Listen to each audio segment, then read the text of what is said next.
Cat Kids.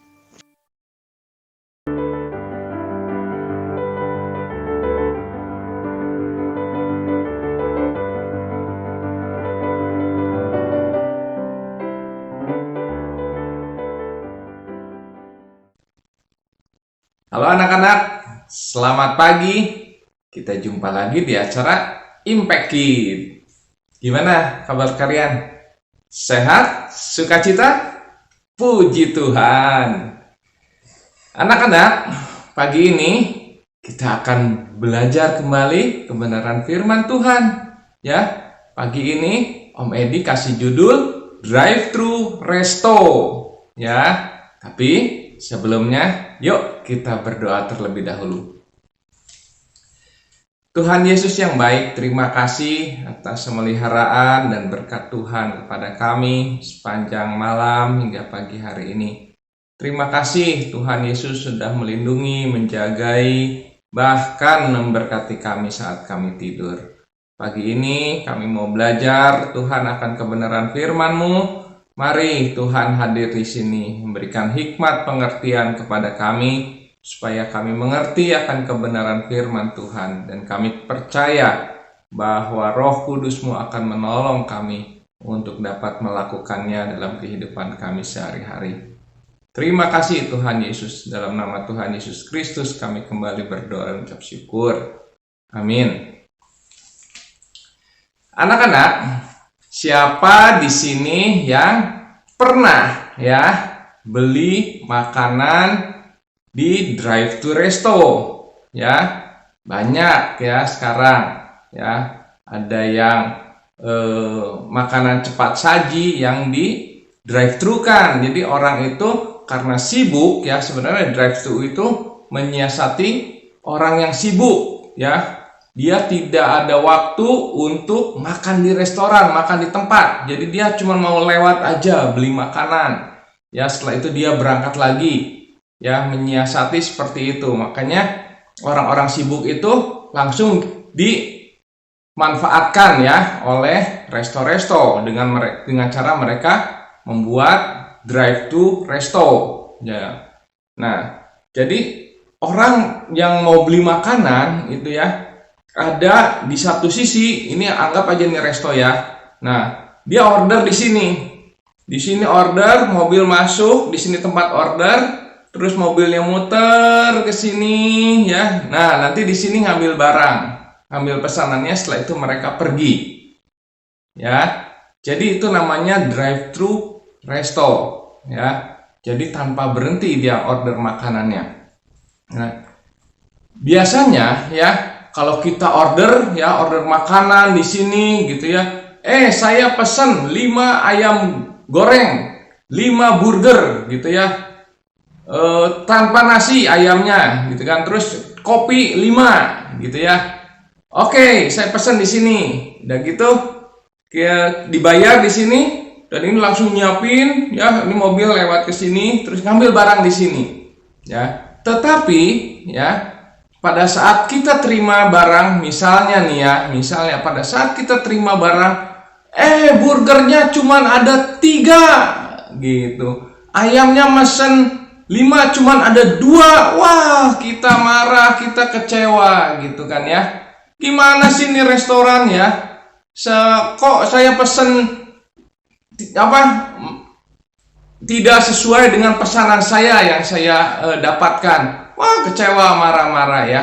Nah, itu seringkali terjadi di drive to resto ya. Dan itu juga sering terjadi dengan kita berdoa. Ya. Pada saat kita berdoa, kita seolah-olah memperlakukan Tuhan seperti drive thru resto.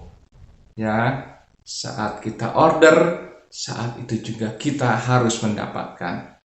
Ya, kalau tidak sesuai dengan keinginan kita, kita marah-marah sama Tuhan. Wah, Tuhan ini gimana? Ya, saya minta ini kok nggak dikasih. Kok dikasihnya yang ini? Ya, seringkali kita memperlakukan Tuhan itu seperti drive to resto. Ya. Coba kita lihat ya. Kita lihat ya, firman Tuhan pada pagi ini diambil dari kitab Filipi ya, pasal 4 ayat 6. Ya, kitab Filipi pasal 4 ayat 6. Kembali dibacain ya. Janganlah hendaknya kamu khawatir tentang apapun juga, tetapi nyatakanlah dalam segala hal keinginanmu kepada Allah dalam doa dan permohonan dengan ucapan syukur. Ya, Paulus mengajarkan ke kita cara berdoa. Ya, jangan kita menganggap Tuhan itu seperti drive to resto yang tidak mengerti kebutuhan kita, ya, gitu. Seolah-olah Tuhan itu harus menuruti semua keinginan kita.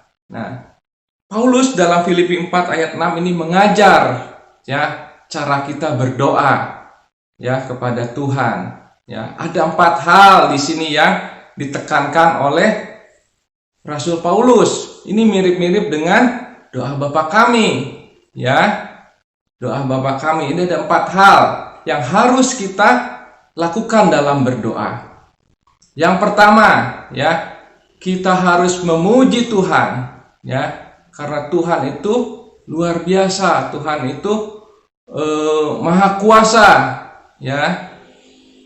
Yang kedua, kita harus mengakui dosa-dosa kita, kesalahan kita.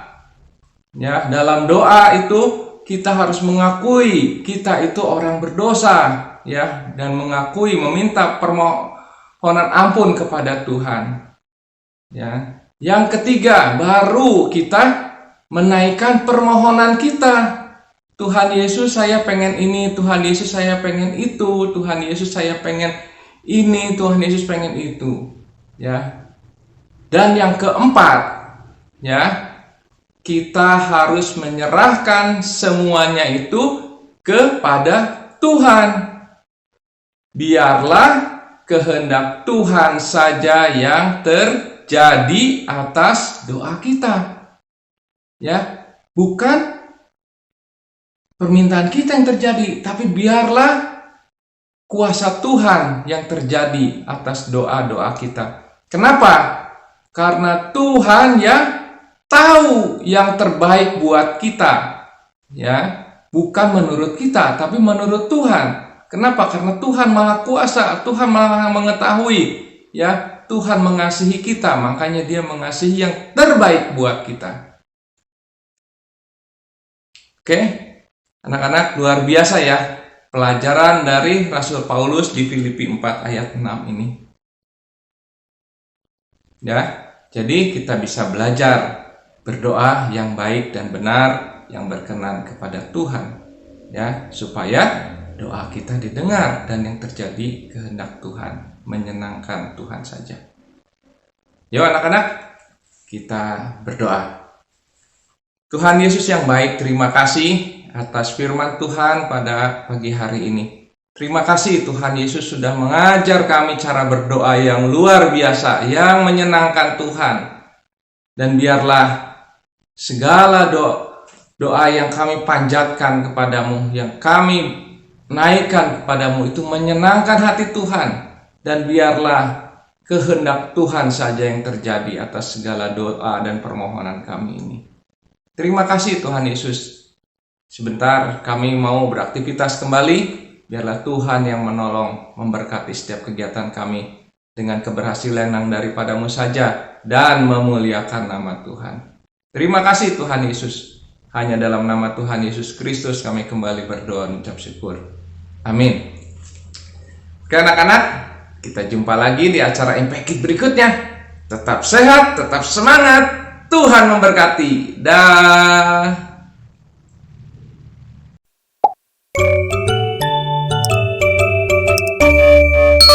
Impact Kids.